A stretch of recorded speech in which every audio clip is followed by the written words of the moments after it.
much better idea beforehand, but you've got me with volume now, and that's what's happening. Who actually went outside or had the opportunity to go outside to the marquee? 1, 2, 3, 4.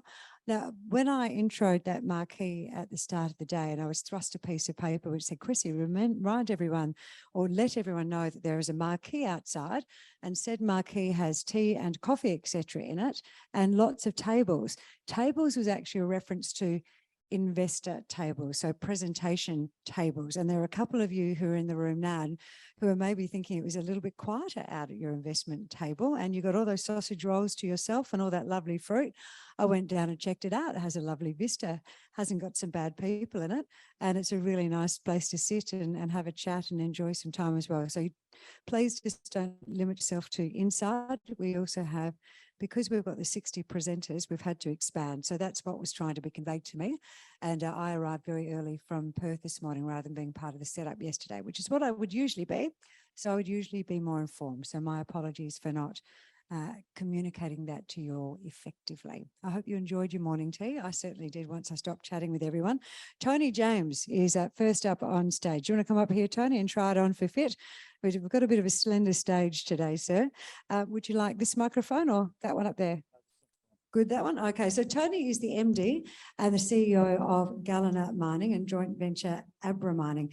And they've been very busy over the last 12 months, haven't you? Bringing a new high-grade Abra lead silver mine in the Gascoyne region in WA up to speed. They're actually over 83% complete at this point in time, on track for a very big 2023. Would you please make him very welcome to explain more? Thank you, Chrissy. Thanks, everyone. It's great to be here. I thought it was a great opportunity to come down and give everyone a bit of an update on what we've been doing over the last 12 months. So 12 months ago, we set out, Galena and through our joint venture partner, Toho Zinc, set out to build the Abra lead silver mine up in the Gascoyne. And on 12 months ago, some people were saying to me, that's probably the worst year this year to build a mine. And I'm actually beginning to think that's perhaps one of the better years to build a mine, because we couldn't do much except for get on with it. So we were head down, backside up, and we got really busy building this mine. So we've just got to 87% complete. So we're nearly there. So we're ready to start production in January. We are on time and on budget. So you probably won't hear too much of that this year, but the model that we've operated to and what we've been able to get done has been very successful. Just like to acknowledge our traditional owners, who are represented by the JJAC organisation up at Abra. So that's just a picture of the Abra site. Just a little disclaimer, please have a look at that. There are some updated mine plan production guidance information in this presentation. So please be very careful how you interpret that, and you should do a bit of due diligence on your views on some of the key assumptions that we've made in this presentation. Where's Abra? It's in the Edmund Sedimentary Basin that sits up between the iron ore country and the gold country, the older rocks down to the south around Meekatharra. It's about 100 kilometres due west of sedimentary basins. A really interesting basin. It's a classic sediments. The ore bodies are quite deep there. We're the first kids on the block. So we're the first people to go into this basin and actually build a mine. So we think the knowledge and the understanding that we're going to get from going into this area is going to pay dividends for this coming in a very long time. A short time, I shouldn't say a long time, in the future. In terms of the Abra mine itself, what it looks like, it's 87% complete, as I said. It is one of the cleanest and largest undeveloped lead silver deposits in the world remaining. So it's a very clean deposit. It's 1/10 of the deleterious elements that you see in most concentrates. It's a joint venture between Galena 60% and Toho Zinc 40%. Toho Zinc own the Chigurushima lead smelter in Hiroshima, and basically the 40% of the concentrate that they're going to get from this mine will go up to that smelter. Galena has a 10-year offtake agreement finalised with IXM. Project's fully funded. Just before Diggers and Dealers, we actually went out and raised some money and put in place a reserve facility. The reserve facility is a working cap facility that we may draw on through the ramp-up period in the first 3 or 4 months next year. The mine is 150 kilometres of gravel road from the Great Northern Highway. We do cart concentrate out to that highway. We do cross the Gascoyne River. So this reserve facility we've put in place as a just in case insurance facility that will enable us to keep operating if we need to keep operating during those 3 months. Steady state production, 1.3 million tonne. We're producing in steady state 93,000 tonnes of lead a year and 550,000 ounces of silver. There's a 13-year mine life that we have in place right now.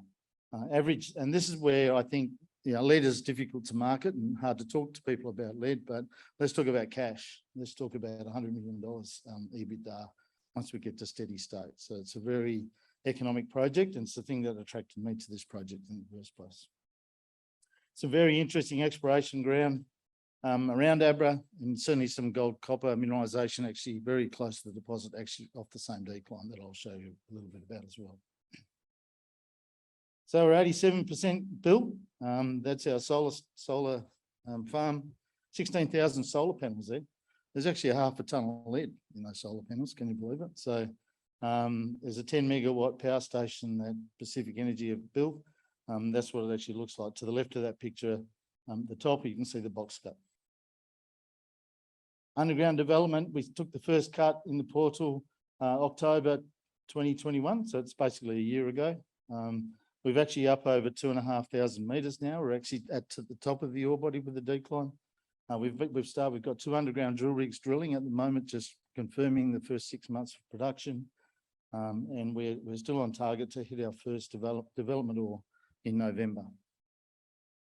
In terms of the plant, 1.3 million tonne per annum, it's pretty much off the shelf. It's a 3-stage crush flotation circuit through to produce a lead silver concentrate. So there's no rocket science here. And one of the reasons why we've been successful in building this project this year in quite hard times is that we're not building a space shuttle.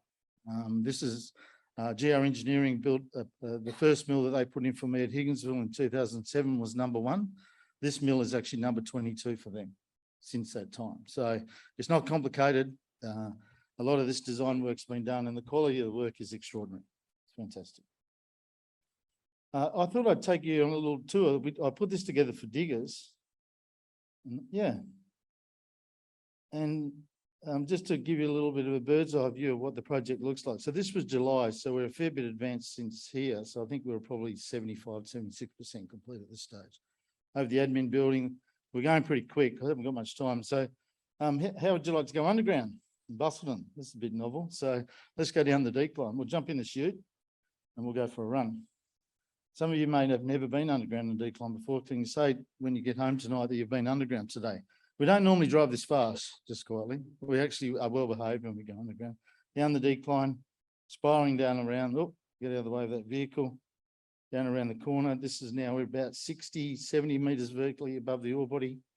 Just coming down to the next corner, another ute, get out of the way, and a bogger. Here comes a bit bogger, underground bogger. Get out of the way, we'll go around the corner.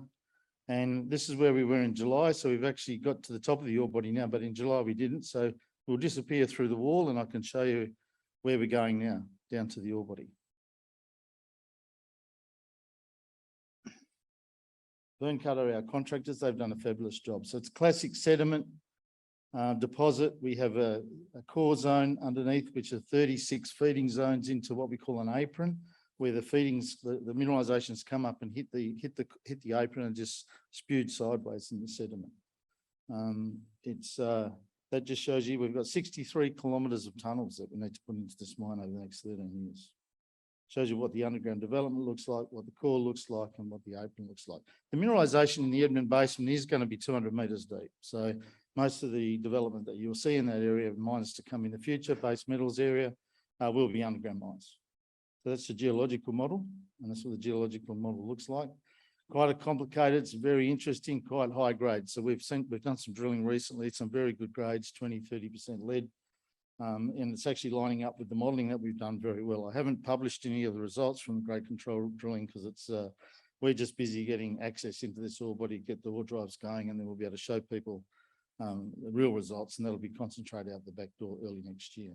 This is now the block model. It shows you the difference between the indicated and inferred resources around the boundaries. Pretty much that's just a drill density issue. Where we don't have a lot of drill density, the confidence level is lower, and that typically sits in the inferred resources. You can see quite a flat, so we've got an access drive coming across the top, and that's where we'll put our paste fill lines, our electrical reticulation, second means of egress, and all that type of stuff that we're busy building down at the moment. So really quite interesting. Just shows you some of the stopes that we're now mining, the areas that we're mining. So the average grade of lead coming out of what we're mining is going to be 7.2% lead, about 16 grams per tonne silver. It's really quite busy. The yellow in this picture is actually the development. So we've actually down to the top of the ore body now. So this is a little bit out of date in July. So we've actually, last month, we got 285 metres in the decline. That was our record month for the year. So we've had a great effort getting down through the decline, down around to the top. There you go. We've been underground today. Interesting. Let's talk about lead. Now, lead's a bit interesting. There's some interesting things to talk about lead, I think, which is really important. You know, in 2021, the global demand for lead, or the lead, refined lead that was actually used, was 13.1 million tonnes. Right? So Wood Mackenzie forecasts a 2% growth in the long term period up to 2040, and it's mainly driven by developing countries, you know, China, India, and Asia. 87% of lead is used in batteries. 65% of that is actually in automotive batteries. The 50% of that 65 is actually replacement batteries. There's 1.4 billion vehicles in the world. There's one vehicle for every 7 people. Now, contrary to popular belief, nearly all the EVs that are getting made in the world still have a lead acid battery. Why is that? It's because it's cheap, it's reliable, and they use it for the safety systems in the vehicle, and they use it for the control systems. So here's a picture of a Kia Soul electric vehicle, and guess what? There's a lead acid battery. Now, people probably don't know much about that. You don't hear about that, but still is one of the most cheapest and reliable control systems that sits in an EV. It's very important to understand. Last year, 400 million lead acid batteries were produced and consumed in the world. This is where most of the lead is going. But there's also a big increasing demand in things like large battery energy systems, solar, wind, energy generation, and particularly in areas where we're exposed to high tariff. There's some big batteries getting installed. So there is a place for lead. It's not as sexy as other commodities, but we need it, and we're using it, and it's getting consumed in the world every day. What does the lead supply look like? After 2026, it's 4.6 million tonnes per annum at the moment, and after 2026, there is a slight deficit. It's going to drop off. So this is an interesting graph. This shows lead production from now. The little red slither through that graph is Abra's contribution. Australia is actually the second biggest lead producer in the world, and people probably don't know that. So that's China down the bottom in the blue.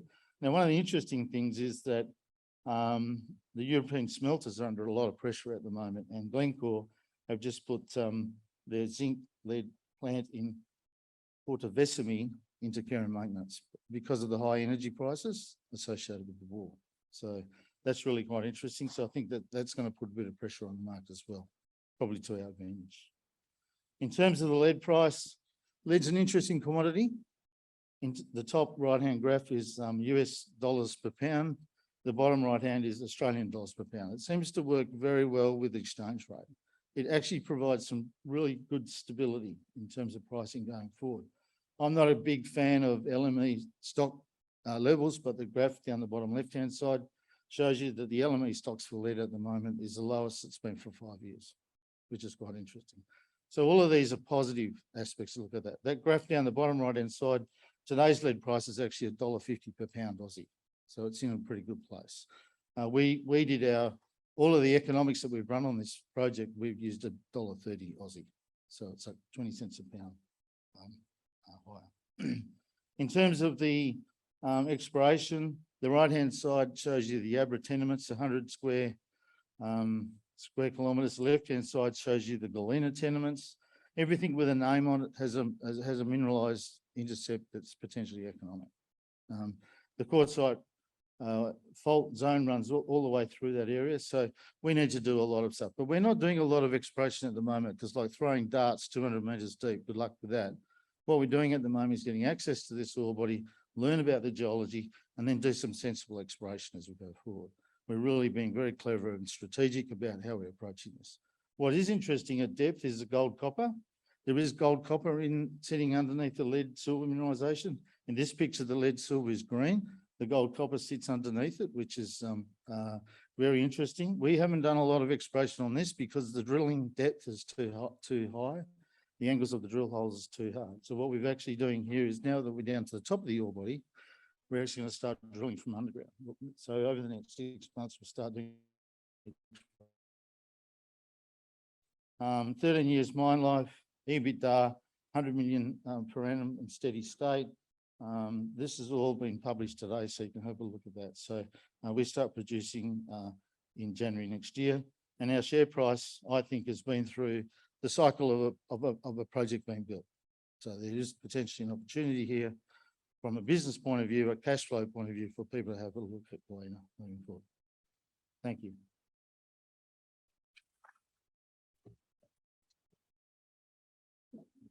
We're going to move into the Pilbara now. So up the north of our state, we're looking at gold, we're looking at lithium.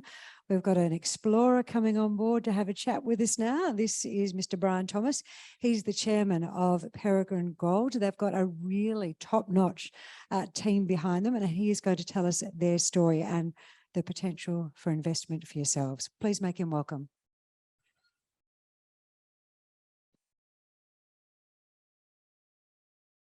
Are we live? Yeah. Thank you to Canaccord and Vertical Events for putting on the conference, and appreciate the invitation to present the Peregrine story. The inevitable disclosures and CP statement. Going to start with the corporate snapshot first. Peregrine was a float from last year. Was spun out by the Apollo Group with some ground in the Pilbara that had been picked up by George Murray, and listed mid last year. Got 47 million shares on issue. Today's price at 60 odd cents. We're circa $30 million market cap. So we're not a miniature explorer. We're quite a substantial explorer. George Murray put the initial package together, and hence is one of the largest shareholders. We had a shift last year where some more ground was backed in, that was brought in by Anis Sabet, who's a very successful prospector and a project developer in his own right. So he's also a major shareholder.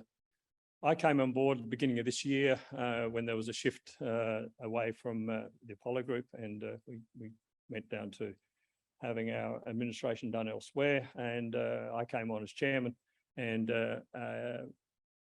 WA's probably most famous prospector, Mark Creasy, came on board as a major shareholder. So as you can see down the bottom there, we have George Murray, Mark Creasy, and Anis Sabet as the three major shareholders. And just to give you some background, George actually used to work for Mark Creasy, who was his exploration manager for a number of years. And he's a prospector geologist rather than a thinking geologist. He's an on-the-ground geologist. He put together this package of ground that was originally floated, and we'll get to that in a moment. And Anis isn't a geologist, but he's also a very, very good project developer, and we'll get to his project in the next few slides. So just to give the brief summary up front, it's a strong leadership team with George's ability on the ground as a prospector and a geologist. Anis also gets out on the ground. He goes to some very remote places.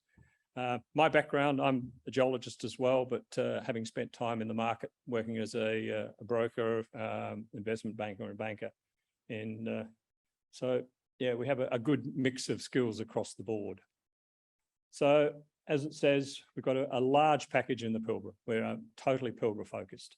The original ground that George picked up was the Newman Gold Project, which is down in the south of the map there.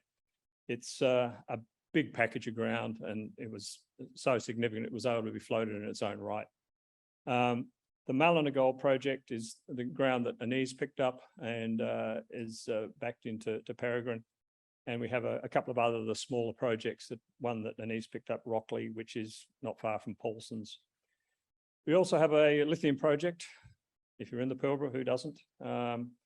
This was ground that was picked up in a ballot. And it is immediately along strike from Pilgrim Minerals, Pilgrim Guru project and mine. So we were the fortuitous winners of that particular ballot. So we have a lithium project immediately along strike from a producing mine, and probably one of the more profitable lithium operations at recent times. Other projects in the package, as I said, Rockley was something that came in with an ease, and it's immediately to the west is the Paulson's gold mine. So it's in that region where there is known prospectivity. And we have some other smaller projects, and we also, if being in the Pilbara and being near Newman, you have to have an iron ore project. So yes, we have some iron ore as well.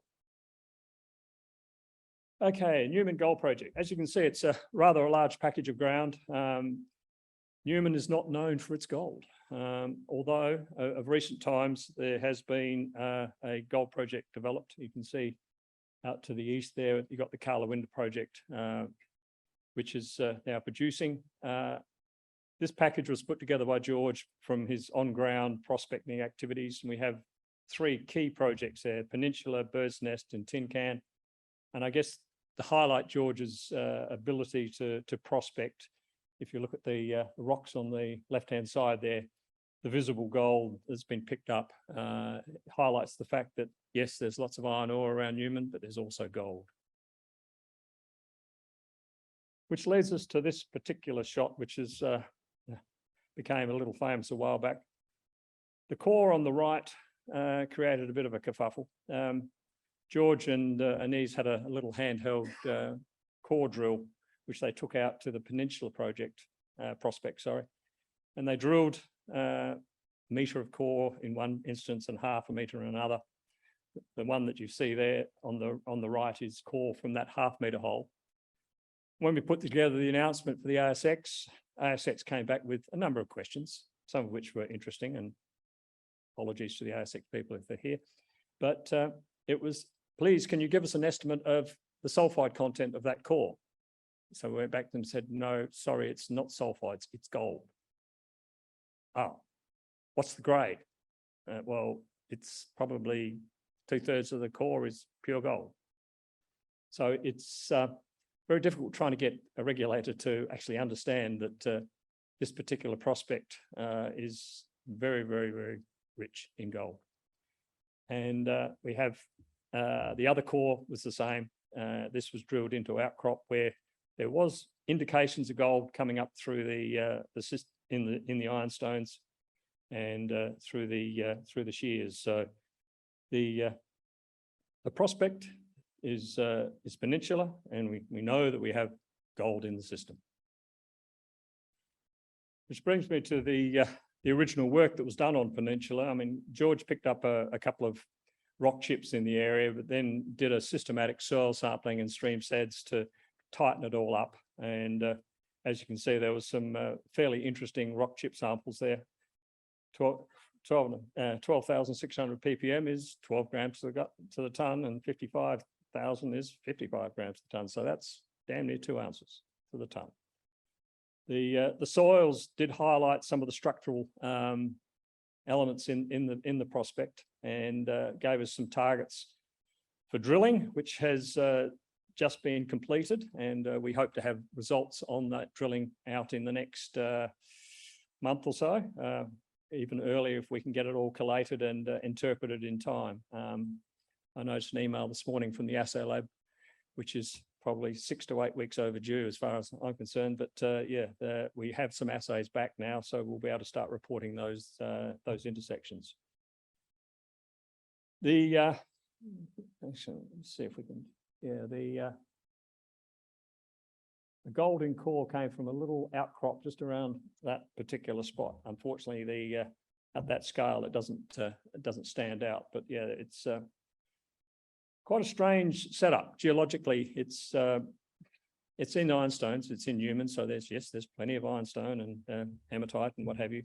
But the structural elements of the prospects is not well understood, and hopefully we'll get a better understanding from the drill holes that have been done. And at some stage or other, we may end up having to do some geophysics to really get a good handle on where the gold is coming up through the system. and where it's being accumulated. We know it's been accumulated in a couple of the outcrops, obviously with the golden core that we have at the surface at Peninsula. Just got to hope we've got some at depth to go with it. One of the other prospects in Newman, the Bird's Nest project, same scenario with George getting out there and doing the soils and the stream seds, generated a geochemical target, but also picked up rock chips with those very high grades, and some of those photographs you saw of the rock chips, rock samples before with the gold, visible gold in them. Some of them came from Peninsula, some came from Bird's Nests, and the grades there that you can see on the left, it highlights that. So once again, we've done drilling on this particular project. Results are on their way in, and that will help no end in the interpretation of the project. Tin Can, another one of the projects that was picked up more by the soils and the stream sediments, and has given us some targets to drill there. Or we don't have the surface rock chips with that one, but we do have the gold in the system, and it looks like we've got some structural elements there, as you can see. Whoops, sorry, go back. No, this refuses to behave. Anyhow, to the east of the main anomaly there, you can see a quartz vein running northeast, southeast, northwest. So we think there's a structural element to go with all of that. This slide, which has been up twice already. Perry Creek was another one where we picked up soils and stream seds. Unfortunately, we couldn't get the drill rig onto that because we couldn't get the heritage clearances done in time for that work to be done, and that's for next field season, would imagine. Moving on to Malino, so called because it's in the Malino Basin, which extends from where De Grey have their project, the Hemi project, which is due south of Port Hedland. And the Malino Basin goes out to the east of Port Hedland, where we are with those 4 granted applicants, 4 granted ELs and 1 application. These were picked up by Anise back when not many people actually understood how significant the Malino Basin and the Malino formation itself was in the formation of those deposits. Now that might look a somewhat confusing squiggle of lines and colours and what have you. What it is some geophysical interpretations done on the Malino tenements, looking for intrusive hosted gold, which is what De Grey's Hemi deposit is. It's an intrusion hosted gold deposit. These intrusions have got a academic background of being called synakitoids, and if you read De Grey presentations, you'll see them referred to as synakitoids. We've developed all these targets, and we are currently having a process of getting a heritage protection agreement in place and POWs with the Mines Department, and we anticipate being able to drill there probably early Q1 next year. Just to follow up on that interpretation, this is the RTP magnetics, which also highlights those potential intrusion that have come through the Malino formation. As I said, it's a very similar geological model to what De Grey are using at Hemi, where the synakitoids are pushed up through the Malino. Moving on to Pilgrim Guru, as I said, we are directly along strike from Pilgrim Minerals. It's has known pegmatites which are lithium bearing, which is well documented in the WAMEX reports. Yes, I got the bell. And so we've just finished a field program out there now, and we should have results from that coming in the next week to 2 weeks.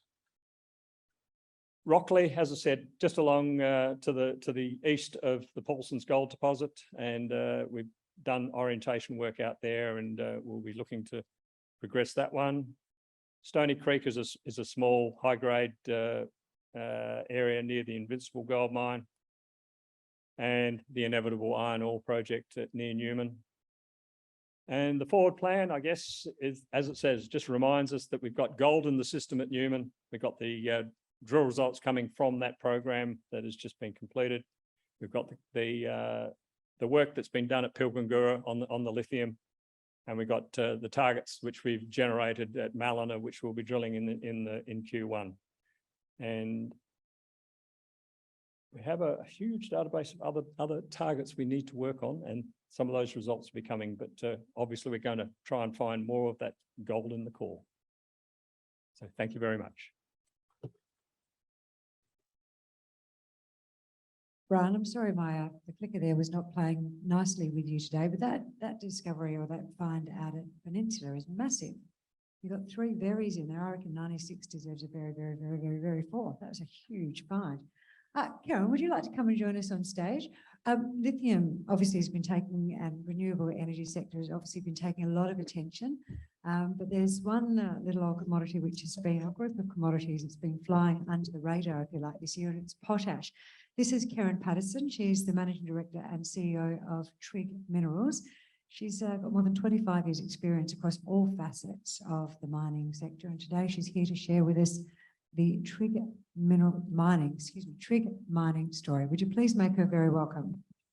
Thank you, Chrissy. And just to update everyone, we did change the name a couple of months ago to Trigg Minerals to better reflect what it is that we're doing. So I appreciate your confusion there because it used to be Trigg Mining.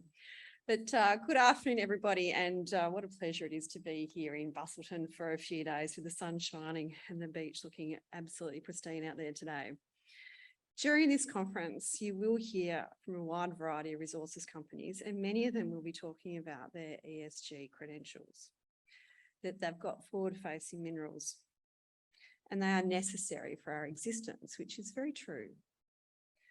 I too am here to tell you such a story, but a bit of difference.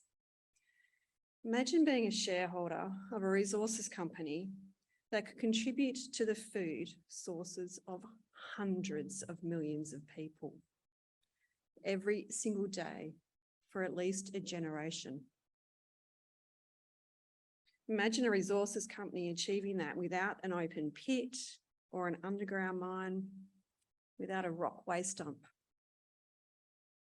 Imagine being shareholder of such a company that can produce a product that's certifiable for organic farming and can improve the sustainability of agriculture. That is the story of Trigg Minerals.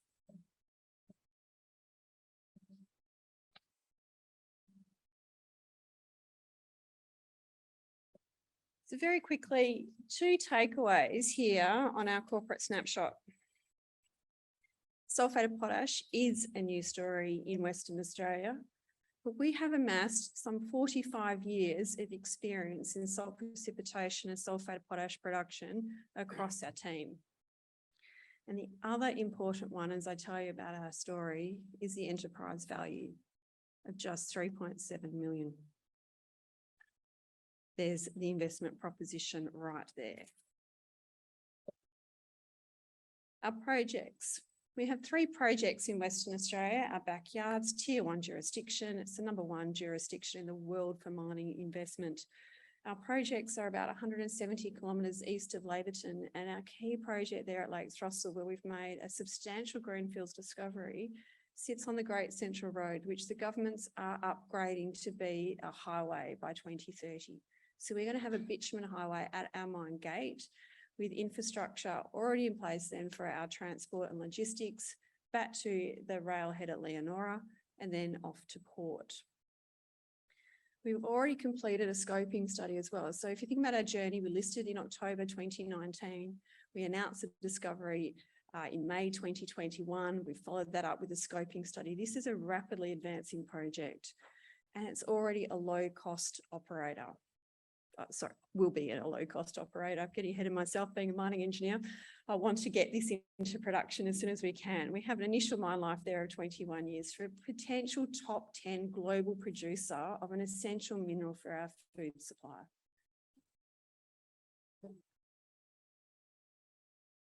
As I said, ESG is a theme in this business from the very, very beginning. Our purpose has always been about building natural resource projects communities can be proud of. And that's not only our traditional owners and local communities, we're talking about our shareholders, the Australian public. And as this is a global scale project, that's a global community.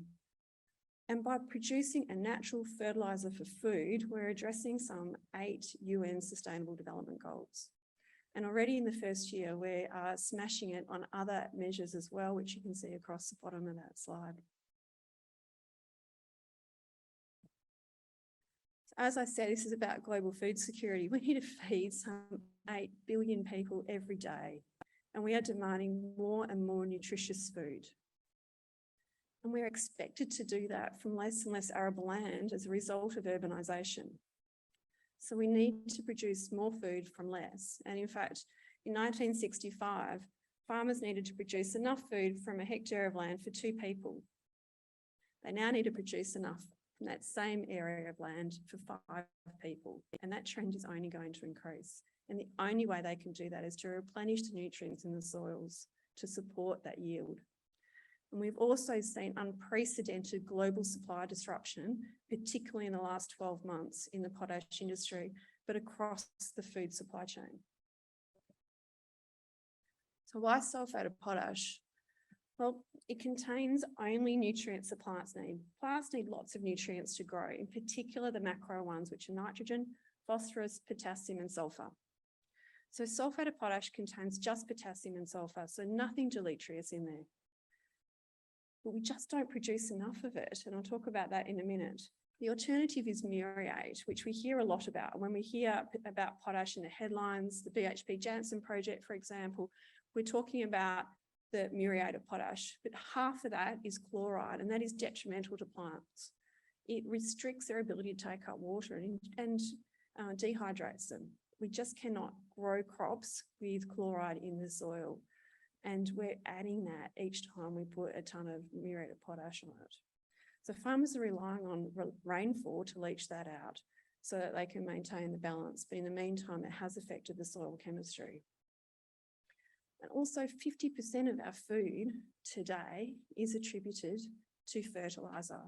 So at lunch, which I'm sure there's a few grumbling tummies out there at the moment, when you get your plate of food today, divide it in half. Half of that is from fertiliser.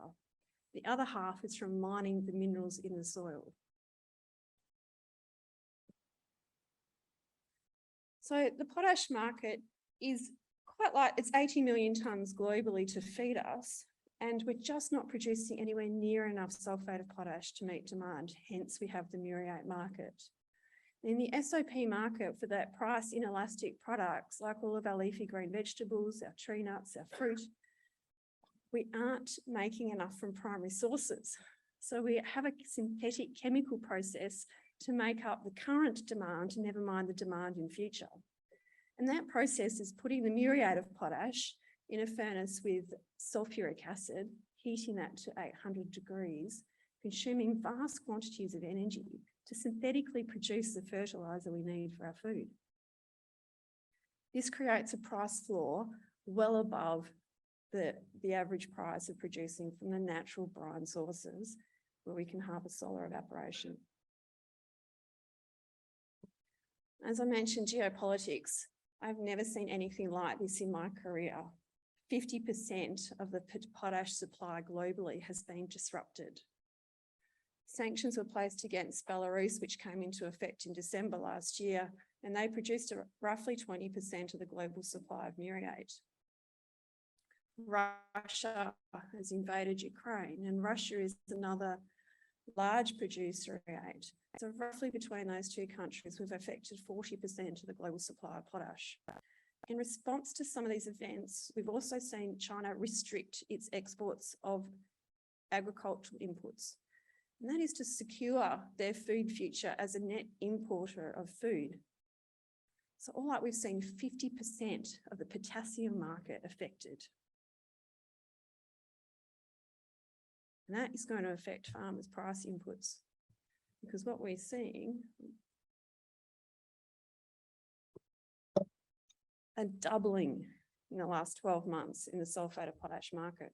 So when we did the scoping study, we thought it's a pretty fair assumption to use $550 a tonne, that orange line on the graph, to base our project on. But since then, since October last year, we've had these big events. And by point C, we've seen a rapid rise there in the SOP price. And for the last 6 months, it's been sustained at roughly twice the price of what we used in the scoping study.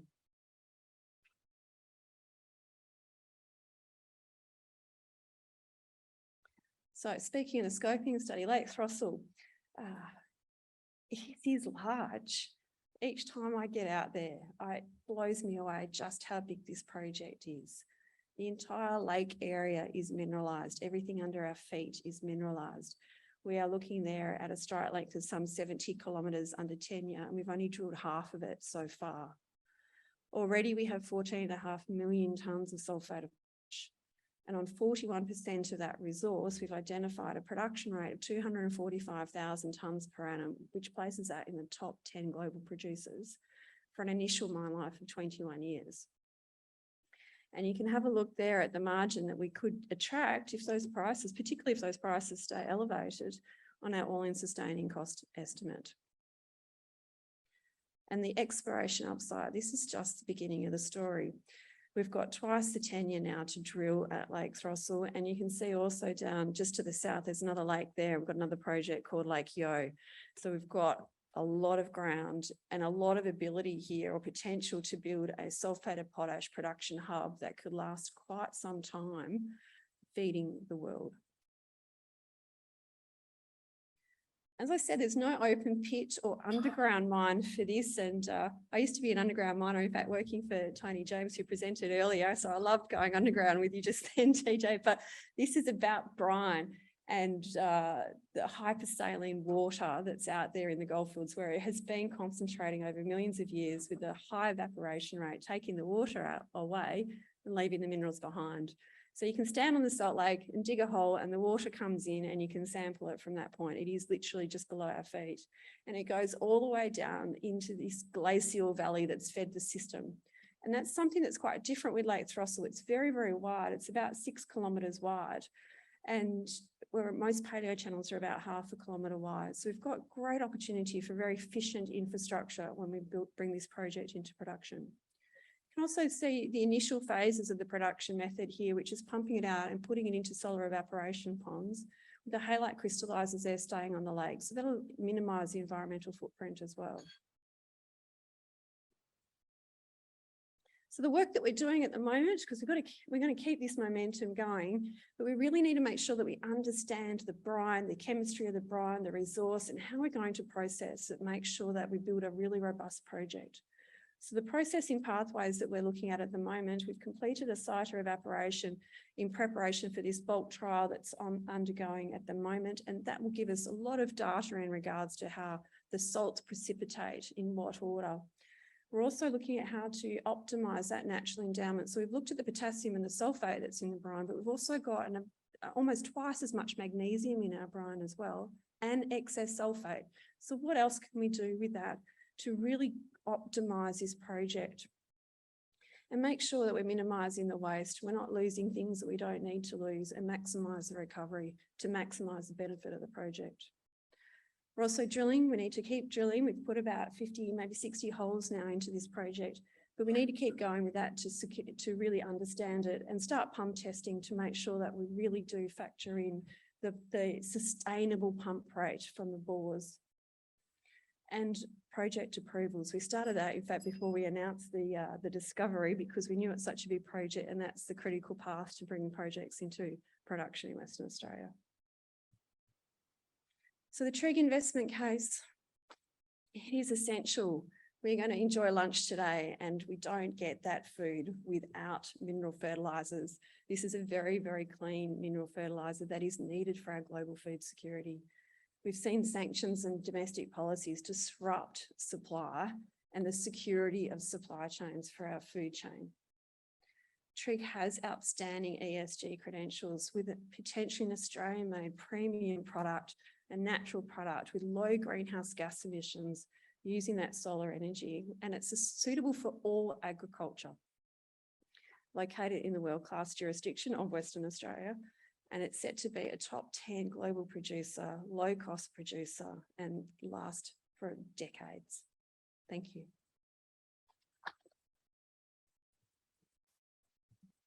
Thank you very much, Keren. We're going to Fenix Resources next. Now, they're a high-grade, high-margin iron ore producer. I'm just not keen to move at the moment in case I get attacked by the Canaccord sign behind me. It's creeping closer to me.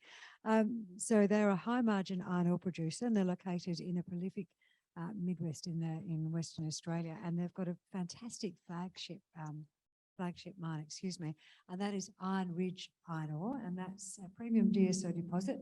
It hosts some of the highest grade iron ore in Western Australia, and this is the fellow that's going to tell us about it and see if it's worthy of being in our investment portfolios. Would you please welcome everyone, John Welborn, and John is the chairman.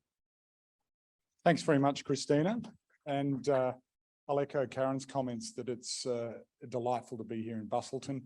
I was worried when she asked us to look at half of our lunch that we were only going to eat half of it, so delighted that we get to look at all of it. I'm very excited to be here talking the Fenix story.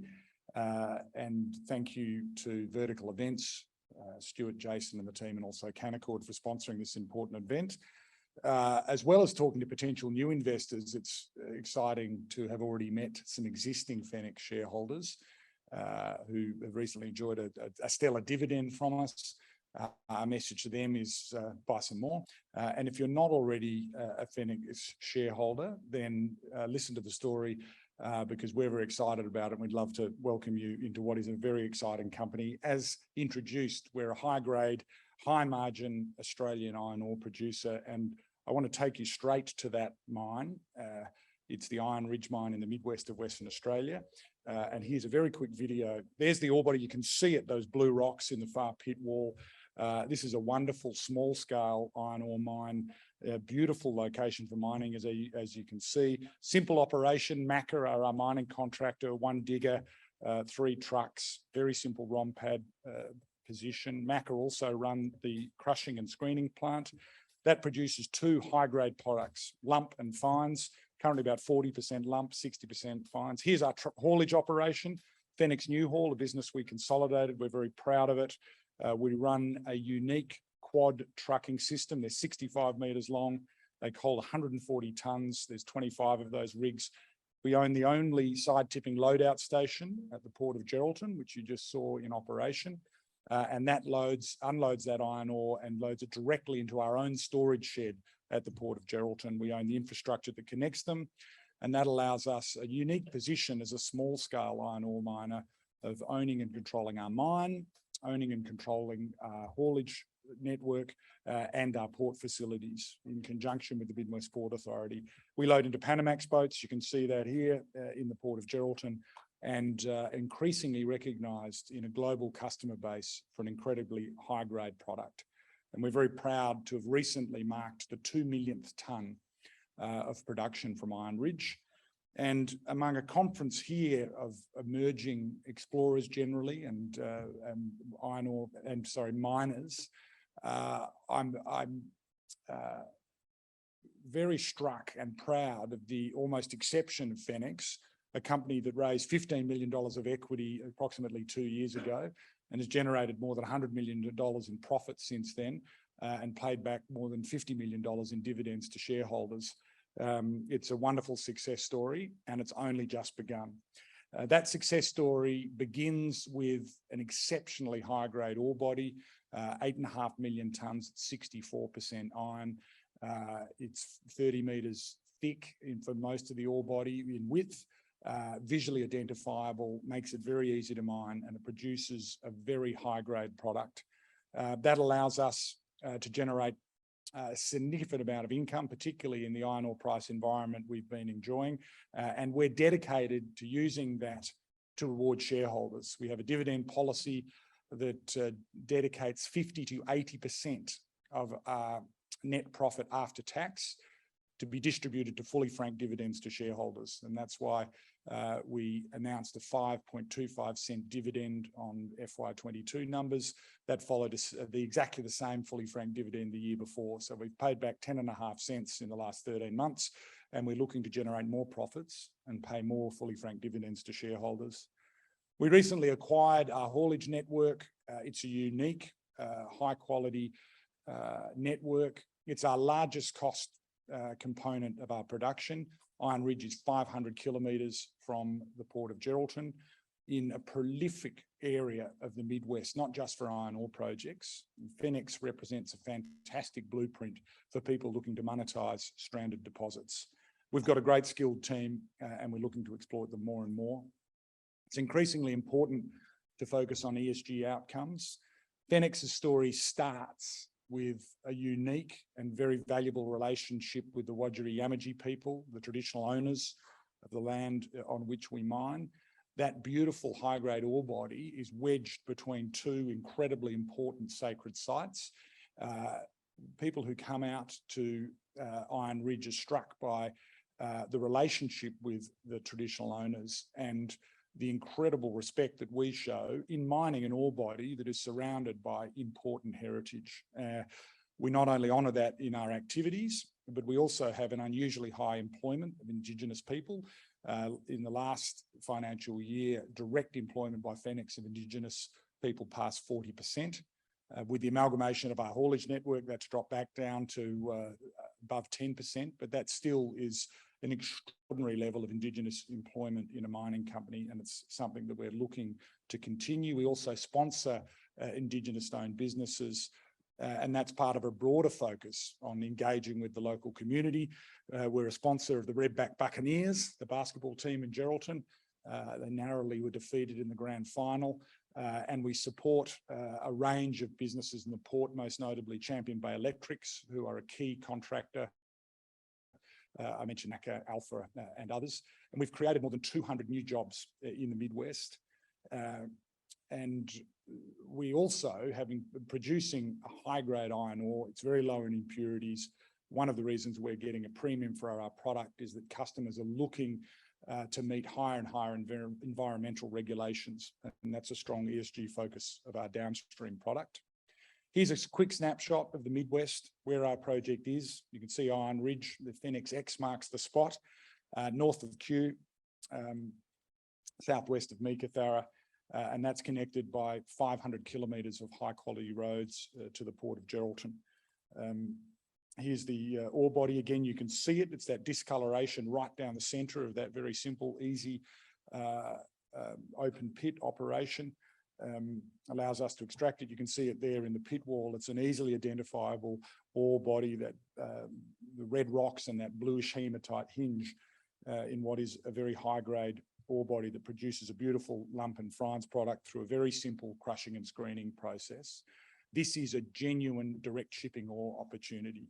Costs and logistics are around extracting that ore as simply and as cheaply as possible and hauling it very efficiently to port and sending it on its way to customers. That allows us to focus on achieving a premium price. We published our quarterly this morning. It again showed that we averaged slightly more than the 62% index price that if you're looking at the iron ore price on the news in the evening, you're looking at. And also showed that we brought our FOB costs down to $84 a tonne Australian, roughly equating to $58 a tonne. So when you see the iron ore price in the news saying that it's $100 a tonne, take off around currently $20 for shipping, and you'll get an FOB price at Geraldton of 80, and our current C1 cash cost is 58, showing a nice margin. Over the 2 million tonnes that we've mined to date from Iron Ridge, we averaged a margin of 56 Australian dollars a tonne. Obviously, we've experienced some strong pricing. In the last quarter, we had a C1 cash cost margin of $26 based on a dry metric tonne equivalent basis, showing good profitability in the current iron ore price environment. And that doesn't include our hedging book, where we've been very successful in locking in higher future prices. And we have hedging out to June of 2023, which has a mark-to-market value today of 16 million Australian dollars. There's a little bit of detail about our haulage network. It's a unique network. We have more than 60 drivers driving those quad trains you saw earlier. 93% of the 500-kilometre journey is on full cruise control. These are a very high-tech trucking operation. We originally joint ventured with a business called Newhaul, founded by Craig Mitchell, who's now director of Fenix. He has established a state-of-the-art haulage business.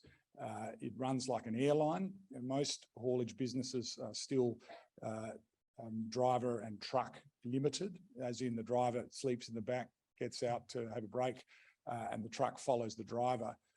When I say we run a haulage operation more like an airline, it's that the vehicle drives the productivity, the drivers get in and out. We have a driver location base in Kew and Geraldton, and the trucks roll pretty much non-stop. A driver gets in an empty truck in Geraldton, he drives it to Kew, he gets out of that truck and immediately gets in a fully loaded truck that drives back to Geraldton. That's his 8-hour shift. And that truck then immediately returns around. At Kew, the driver base there, a driver gets in the empty truck, drives it to Iron Ridge, loads it, drives it back, and gets out as an empty truck driver from Geraldton gets in and drives it back. And they do 4 trips during one shift. And you have a seamless, incredibly efficient transport network that is scalable. And that's one of the exciting opportunities looking forward for Fenix. If you're in the Midwest, you'll see our beautiful blue, shiny, clean trucks demonstrating that we're looking after them. We have a maintenance hub in Geraldton. We're outperforming any Volvo or Mack prime mover maintenance program in the world currently. It is a fascinating business, and it's only going to grow. We're an iron ore miner, we're a logistics provider, and we're looking to grow both of those focuses as we go forward. In terms of growth, we've obviously started by looking at the haulage network. We're looking at expansion in and around Iron Ridge, most notably focused on exploration, as well as potentially acquisition. And the focus on expanding our inventory, our resource base, our available iron ore. Currently, we've got a 5-year mine life at our current 1.3 million tonne per annum production rate. We'd like to grow that inventory because we do believe that our production rate is scalable. Our port facilities can handle more iron ore. Our haulage network is purely a function of the number of trucks we have. And our mining activity currently has lots of latent capacity. The crushing and screening plant you saw earlier only runs on day shift currently, and there are a range of opportunities we're looking at to increase our production once we can find or acquire some more iron ore. That starts with our exploration program. I'm delighted to see Bronwyn Barnes here. Bronwyn's the chair of Scorpion, previously our partner, and we relatively recently acquired 100% of the iron ore rights over Scorpion's Pharos project. It's more than 300 square kilometres immediately contiguous with the quite small footprint at Iron Ridge, and we're looking forward to exploring that for similar iron ore occurrences. You can also see in this map, we're in a prolific iron ore region of the World Range. There are a number of known deposits in and around us. And all of those deposits are currently stranded, and Fenix is showing the owners of that iron ore how we can monetize it very efficiently by our current operations. And we're in discussions with several of those parties as to what we believe is a compelling opportunity to monetize their projects. We do have a lot of height diversity amongst the board, if you're looking at this picture and looking at diversity. In fact, I'm joined here by Stuart Osmeyer, who's not on this picture. He's recently been recruited as Fenix's Chief Financial Officer. And we're looking to add to that team, but we also have a very experienced team. Chris Tuckwell's the former Managing Director of Macca, our mining contractor. And as I mentioned, Craig's the founder of Newhaul, joined the board. We made $50 million profit last year. We've got $95 million in cash as at the 30th of September, updating that number. And the market cap's still around $140 million. So you're buying a business that's currently generating up to $5 million a month, pretty much for free. Get on board, we'll reward you with dividends, and we're focused on growth. Stuart and I are here today, tomorrow, and we'd love to talk to investors about the Fenix story. Thank you. Thanks, John. I should explain to him, it might look a bit strange. I look a bit strange anyway, but at the end of the talk, I look a bit stranger because I need to give just a couple of seconds so my editors at the back can cut the presentations without my voice on the end of it. So if I jump straight and say, thanks, John, over the top of him, it just sounds messy. So I go like that and just give that. You can clap as much as you want. You can go wild, but my voice needs to remain silent for a moment. Ms. Tenneti, would you like to come up here and join us? So this is Giri, everyone, and she is representing ASX, who of course is one of our fabulous sponsors. We've got 9 sponsors. Jackson read them all out to you this morning. Couldn't do this without them. And some of them bring with them, well, they all bring with them, a wealth of knowledge and information. And that's exactly what Giri is going to bring to the table right now. Would you please make her very welcome, everyone?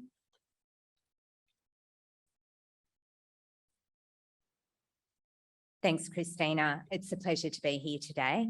I head up listed company services at ASX, which means it's my job to support listed companies in their market-facing activities. It's great to be here today for the first time in 3 years. There's certainly a lot less memes on the internet these days about the Republic of Western Australia.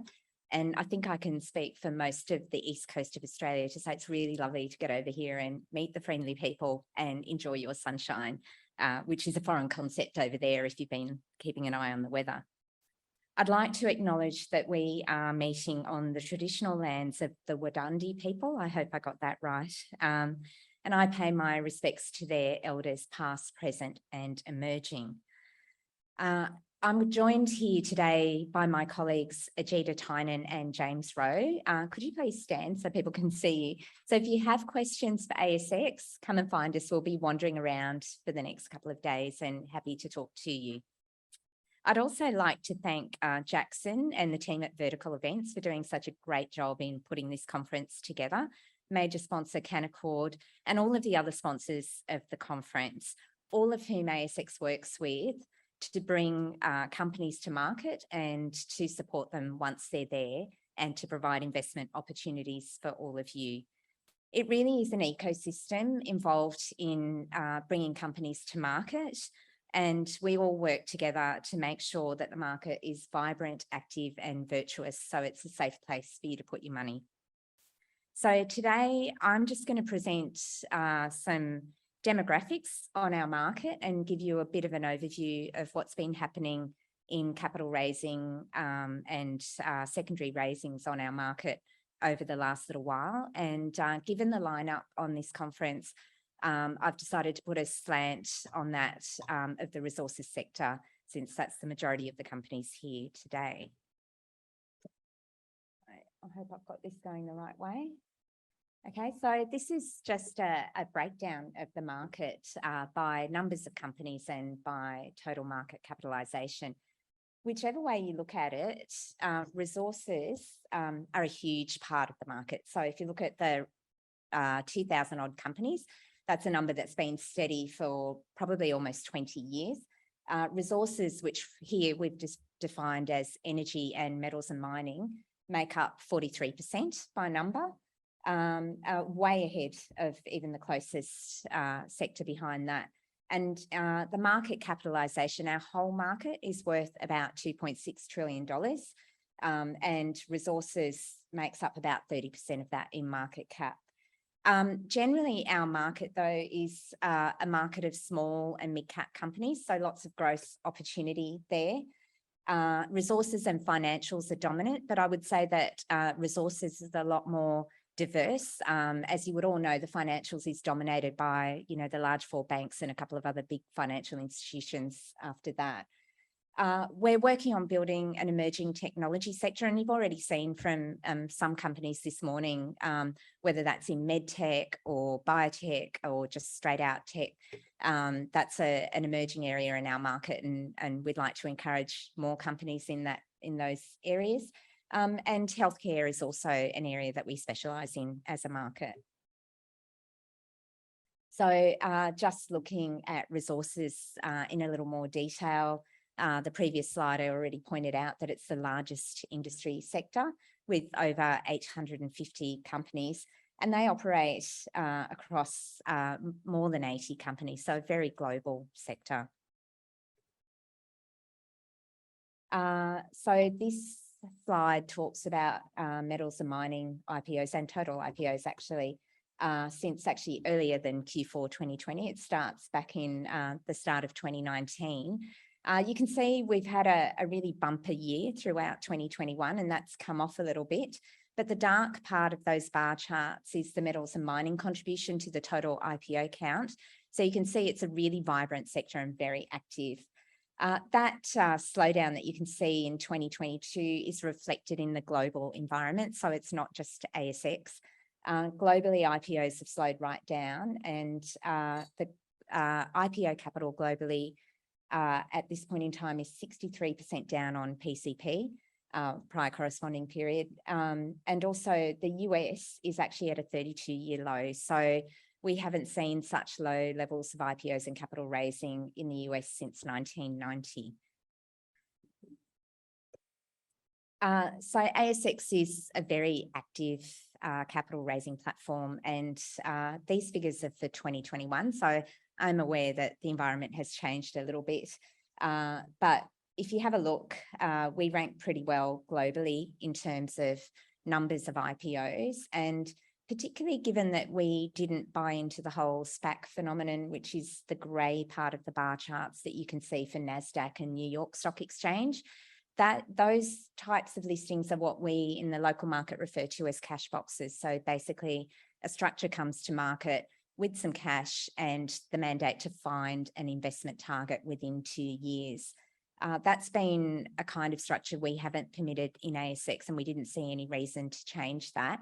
So all of those 241 listings last year were genuine businesses coming to market that already had projects and businesses to operate. So this year to date, we've had 89 new listed companies in comparison to the 241 last year. So we're probably not likely to make that target again. This is the same information in terms of total numbers of IPOs, but just pointing out that of the 241 last year, 106 were metals and mining, and it made up 13% of IPO capital in that last year. On this slide, I've just pulled out some of the really significant listings in this sector over the last year.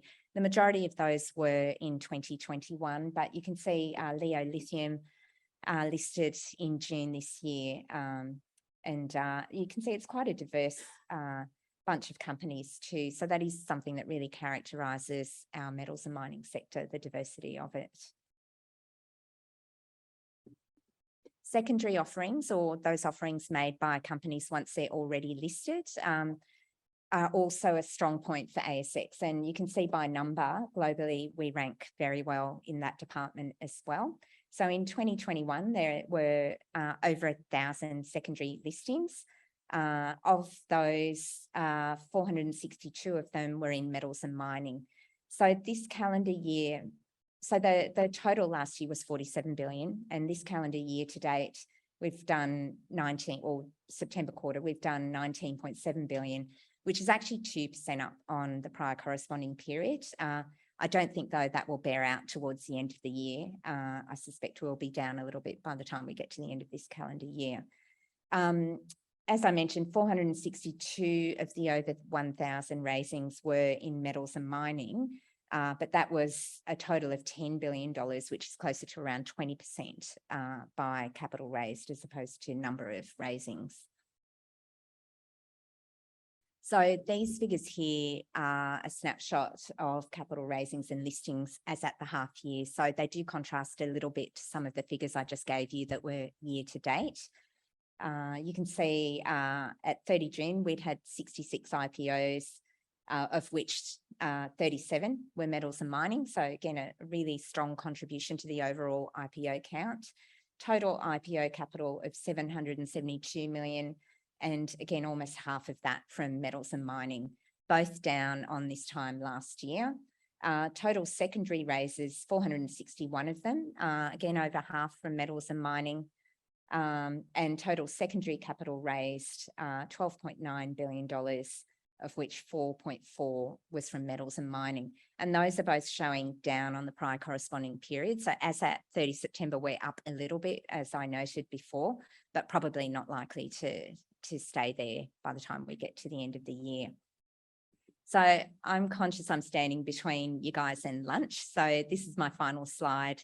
It is just a little bit of an overview of the performance of resources sector companies compared to the whole market.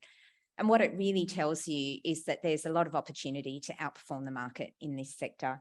So the dark blue line at the bottom is the benchmark, the S&P ASX 200. The very top blue line is the ASX All Ords Gold. You can see that's come back off a little bit. The ASX 300 metals and mining is the grey line, and the slightly more vibrant lower blue line is the ASX 300 resources. But, you know, what characterises all of them is that they're well above the benchmark of the whole market. So plenty of opportunity here if you're judicious in your investment choices. That's all I have to say. So I hope you enjoy your lunch and the rest of your conference. Thank you. Thank you very much. And if anyone has any dietary requirements, etc., there is a fantastic amount of GF food available. We're serving up the mains in here, and just to tempt you outside, Sherry's put the dessert at the back of the marquee out the back. So I'll ring the bell as usual to bring you back in, but enjoy yourself and have a chat with some of our presenters. Thank you, everyone.